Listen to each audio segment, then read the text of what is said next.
Assalamualaikum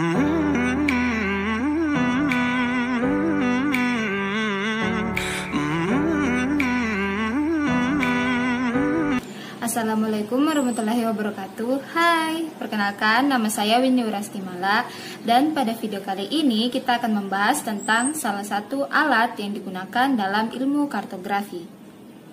Nah, di dalam bidang studi geografi ada beberapa cabang ilmu di dalamnya. Salah satunya ialah kartografi. Nah, secara umum kartografi adalah studi dan praktik tentang pembuatan peta ataupun globe. Nah, dalam penerapannya ilmu kartografi menggunakan beberapa alat. Salah satunya ialah teodolit.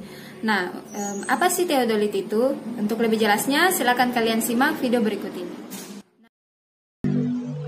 Theodolite atau teodolit adalah instrumen atau alat yang dirancang untuk menentukan tinggi tanah pengukuran sudut, yaitu sudut mendatar yang dinamakan dengan sudut horizontal dan sudut tegak yang dinamakan dengan sudut vertikal, di mana sudut-sudut tersebut berperan dalam penentuan jarak mendatar dan jarak tegak di antara dua buah titik di lapangan. Teodolit merupakan salah satu alat ukur tanah yang digunakan untuk menentukan sudut mendatar dan sudut tegak. Sudut yang dibaca bisa sampai pada satuan sekon atau detik. Nah, setelah kita mengetahui pengertian dari teodolit, sekarang kita akan mempelajari tentang bagian-bagian yang menyusun teodolit.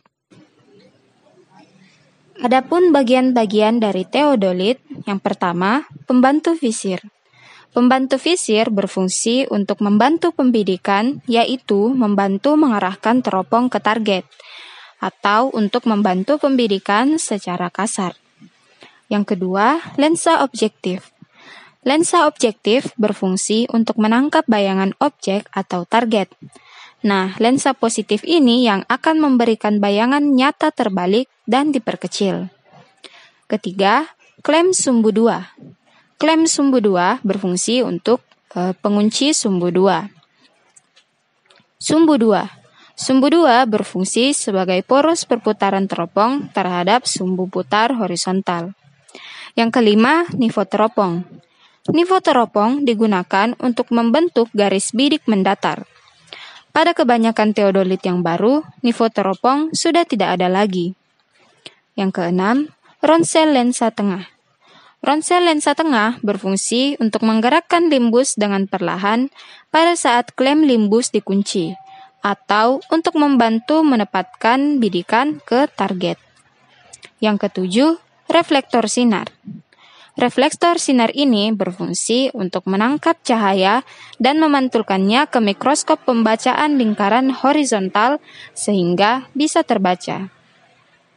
8. Mikroskop bacaan lingkaran horizontal A. Nah, bagian ini berfungsi sebagai tempat pembacaan arah horizontal. Yang kesembilan, klem horizontal. Klem horizontal berfungsi sebagai klem pembuka atau pengunci lingkaran horizontal. 10. Skrup penggerak halus alhidate horizontal.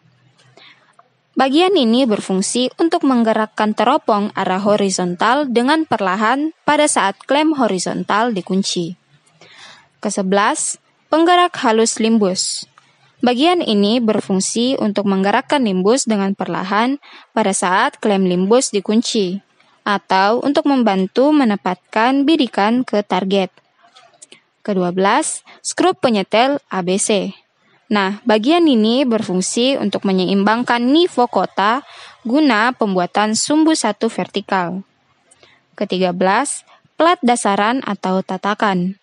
Nah, bagian ini berfungsi sebagai plat penyangga seluruh bagian alat. 14, kepala statif. Bagian ini merupakan bagian dari statif, di mana kepala statif dijadikan sebagai tempat duduk pesawat teodolit.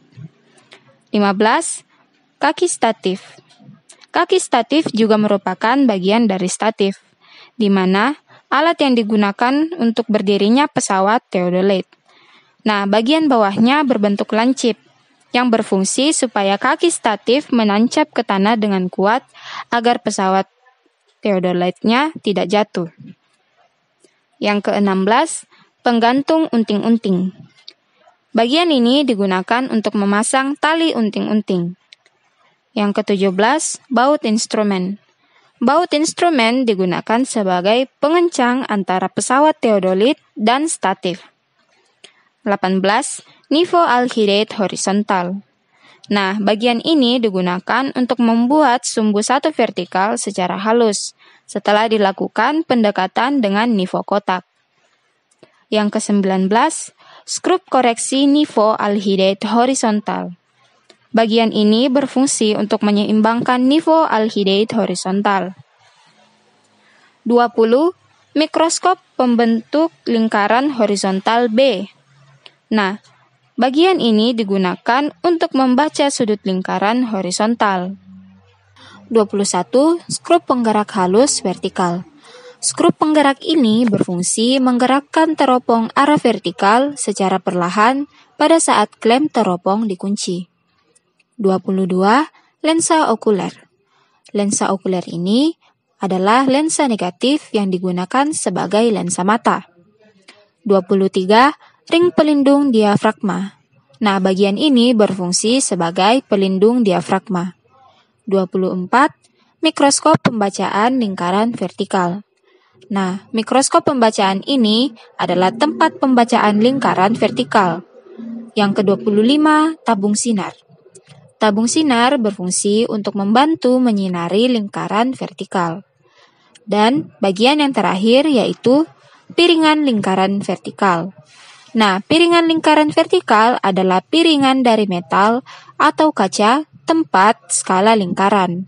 Nah, lingkaran ini berputar bersama teropong dan dilindungi oleh alhidade vertikal. Sebelum menggunakan theodolite, langkah awal yang dilakukan adalah melakukan penataan theodolite. Nah, adapun langkah-langkah dari penataan theodolite, yang pertama, dapatkan sepetak tanah tingkat dengan pandangan yang bagus antara tempat yang akan diukur. Langkah kedua, perpanjang kaki tripod hingga theodolite akan ada di tingkat yang nyaman untuk kita pakai. Nah, umumnya tripod theodolite akan mempunyai proses yang akan menutup mereka saat mereka sampai pembelahan serta ekstensi maksimum. Lalu, lekatkan ujung kaki tripod ke tanah. Langkah yang ketiga, cocokkan 3 skrup pengontrol di basic theodolite hingga rata. Tingkat skrup yang dipasang pada theodolite akan memberikan kita deskripsi bagian yang sejajar. Langkah selanjutnya, sejajarkan tingkat panjang dengan 2 dari 3 skrup serta mengatur lagi dengan kedua skrup itu untuk sampai tingkat yang lebih tepat pada sumbu itu. Selanjutnya, putar theodolite 90 derajat pada alasnya serta cocokkan memakai skrup ketiga. Langkah kelima, bebaskan 2 klem pengontrol horizontal. Umumnya, knop besar di kedua bagian theodolite disertai dengan vertikal. Nah, langkah keenam, sejajarkan sisi atas theodolite dengan sinyal pada cincin antara kedua bagian yang tersambung ke klem horizontal. Selanjutnya, kunci klem atas. Langkah ketujuh, membuka penutup lensa di samping theodolite serta lihat lewat lensa mata kecil. Di situ kita akan melihat 3 rasio, yaitu rekonsiliasi horizontal, vertikal, serta halus. Kemudian, pakai tombol rekonsiliasi di bagian atas theodolite untuk menyesuaikan sinyal dengan 0 menit serta 0 detik dari busur. Langkah yang ke-8, pakai tombol rekonsiliasi horizontal atas untuk menyesuaikan garis tunggal yang kita lihat dalam ruangan cakupan di bagian bawah rasio horizontal pas antara garis ganda yang duduk di bawah angka 0. Langkah yang ke-9, buat garis rujukan dengan membuat theodolite dengan horizontal dengan tengara tinggi dalam penampilan yang gampang. Membuka kunci klem bawah untuk membuat perputaran ini, luruskan pandangan dengan tengara serta kunci klem bawah. Pengukuran horizontal akan 0. Nah, mulai saat ini, kita hanya perlu mengendurkan klem atas untuk membuat rekonsiliasi horizontal. Nah, selanjutnya adalah pengukuran dengan menggunakan teodolit. Pengukuran dengan menggunakan teodolit melalui beberapa langkah. Adapun langkah-langkah tersebut, yang pertama, buka kunci penjepit horizontal atas, serta putar teodolit sampai panah dalam tempat yang kasar berbaris dengan titik yang ingin Anda ukur. Lalu, kunci klem. Pakai adjuster horizontal atas, bukan klem, untuk menyesuaikan objek di antara dua lampu vertikal dalam pandangan. Langkah yang kedua, lihatlah lewat lensa mata kecil, serta pakai tombol rekonsiliasi halus untuk memperoleh garis horizontal pas dengan objek Anda. Derajat dari rujukan Anda diukur pada rasio derajat horizontal, menit, serta detik pada rasio rekonsiliasi halus. Langkah yang ketiga, buka kunci penjepit vertikal, serta lihat lewat pandangan, sekalian mengalihkan teodolit turun naik untuk menemukan titik yang pas dengan vertikal pada objek yang ingin kita ukur. Nah, kunci klem serta pakai tombol rekonsiliasi vertikal halus untuk memperoleh perbaikan pas pada titik yang Anda pilih.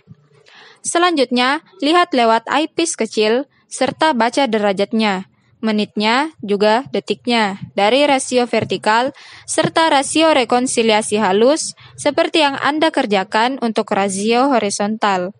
Nah, bila objek Anda tinggi, Anda harus melakukan rekonsiliasi horizontal kasar terlebih dahulu. Lalu, kerjakan pengukuran vertikal, selanjutnya cocokkan untuk pengukuran horizontal akhir. Kedua koordinat ini memberi sudut yang pas di antara rujukan Anda serta titik ketertarikan Anda. Tapi, Anda dapat mengatur sudut di antara dua titik dengan memperbandingkan dua pengukuran mereka atau mungkin dengan memutuskan titik pertama yang menjadi rujukan. Nah, itu tadi beberapa informasi mengenai alat teodolit dan semoga informasi ini dapat bermanfaat bagi kita semua. Terima kasih sudah menonton.